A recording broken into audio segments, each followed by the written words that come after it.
Hi, welcome back to Telegenic. I'm Rick McIver. There's been a lot of news lately about video conferences getting hacked. And I know that the companies that own these online communication tools are doing their best to stay ahead of the hackers. But it's not easy. So what can you do in order to stay safe? How can you make sure that no one can see you and no one can hear you if you don't want them to? Well, there's a couple of cheap, easy tools that you can get to make sure that doesn't happen. Let's check it out.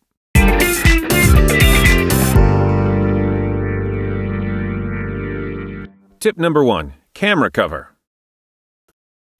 We're all using our webcams for video conferences, and while you're supposed to mute your mic and your screen with a little button in the software, it's easy to forget sometimes.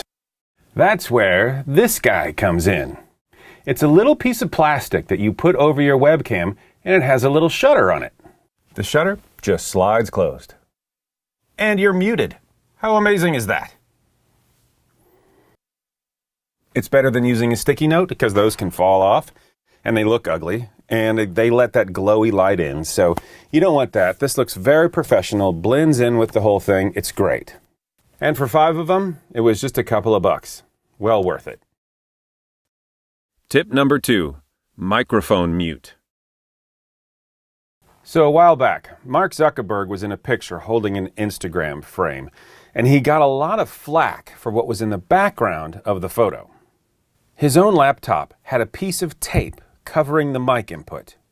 So many people freaked out and told him, "A piece of tape? That does no good at all. That's just too thin. You can hear right through it. It doesn't work."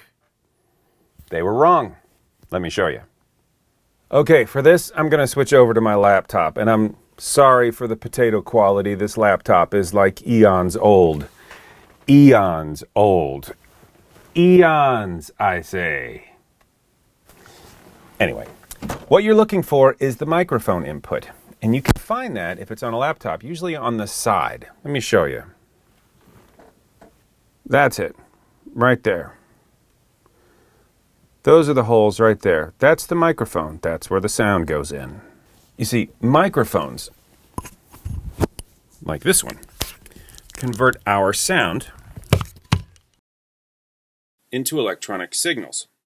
Now, if you eliminate the ability for that microphone to pick up that pressure wave, let's see what happens.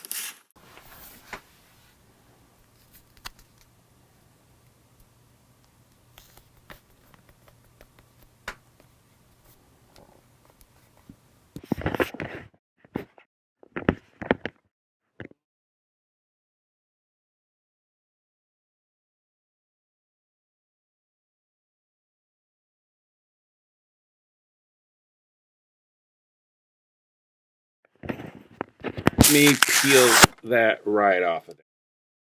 That's all it is. This little piece of tape mutes that microphone really easily. It's because no sound waves can get through, because no air can get through to the microphone. So there's nothing to pick up. Vinyl tape works really well. Electrical tape works great. Cellophane tape actually worked really well. Masking tape, not so. So, just take a little piece of vinyl tape, put it over your mic input, and no one can hear you. And with that, we go back to the booth.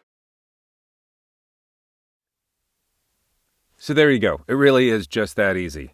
Thanks for watching. I hope these tips were helpful. Until next time.